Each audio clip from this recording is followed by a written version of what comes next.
If there's one thing you have to do to pass USMLE Step 1, it is to master Uworld. If you're curious on how I personally did it, stay tuned and watch this video. Hi, I'm Noe De La Fuente and welcome to my channel. I would just like to share my experience with the USMLE Step 1, and I would like to talk to you as if you are my younger brother or younger sister who is about to take the exam. I think there's a proper way to do Uworld. What I do is I first read the question and then I do not proceed to the answer choices. Instead, once I have read the question, I go straight to the question stem and find clues over the presentation of the patient. Then only I proceed to the answer choices and try to eliminate as much as I could. Or if I'm pretty sure with the answer, I go straight ahead and answer the question. Tip number 2, I know this book is like the holy grail or holy bible of the USMLE Step 1, but for me I didn't finish it cover to cover. Let's try to open it and see if there are notes or highlights.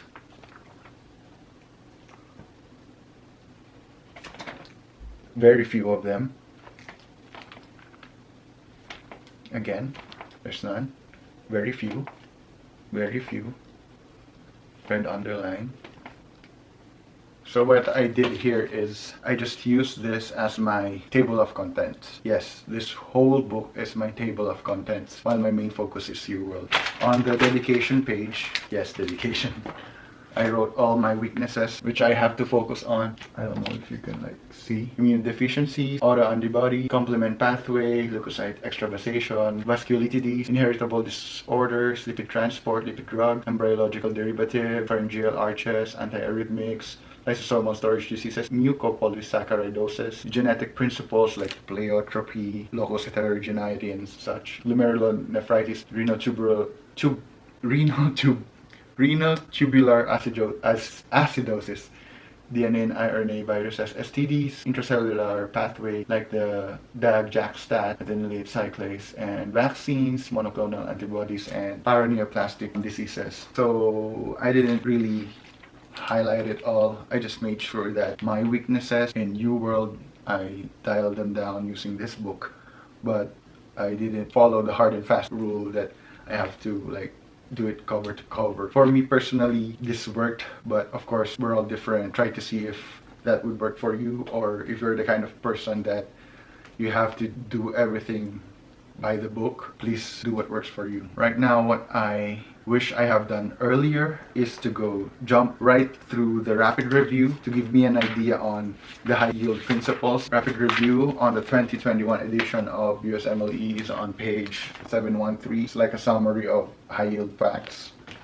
And then, yeah, that's the F in UFAPS, Uworld, First Aid, Pathoma, and Sketchy. Again, I didn't really finish Pathoma. I just pick the topics that I have to polish on, or the topics that I have been having difficulty with. Why? Because I want all my energy spent on Uworld. Now for Sketchy Micro and Sketchy Medical, Sketchy Micro was really useful for me. For other sketchy materials like Sketchy Biochem, Sketchy Patho, Sketchy Pharma, I didn't feel the need to finish them all other than Sketchy Micro. I didn't touch Sketchy Patho or Sketchy Biochem.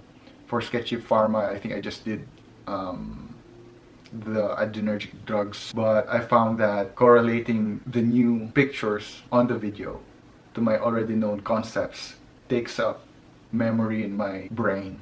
So I stopped that. Again, I focused my energy towards Uworld and my weaknesses. So next is Anki. I think a lot of people are saying that towards your dedicated review, we should ditch Anki. I just used Anki as a search bar whenever there's a concept in Uworld that I want to quickly understand, because searching in Google takes a lot of time and it's not verified. The one deck that I used in Anki is Zanki as a search bar and not for spaced repetition as it is originally intended for. Why did I put all my effort in doing Uworld questions? Because it's the Pareto principle of, I believe, any other USMLE exam for that matter. Pareto principle.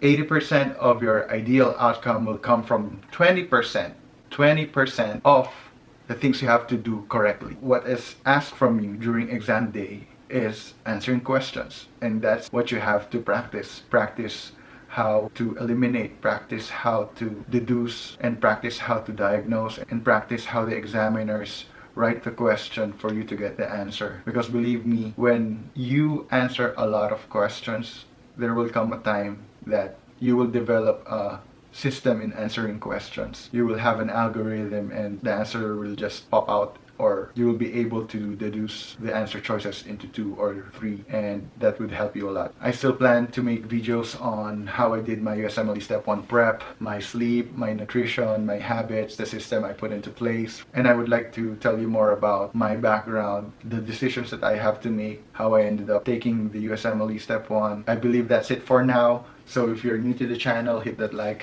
and subscribe button. There's also like a bell button here to be updated on my succeeding videos.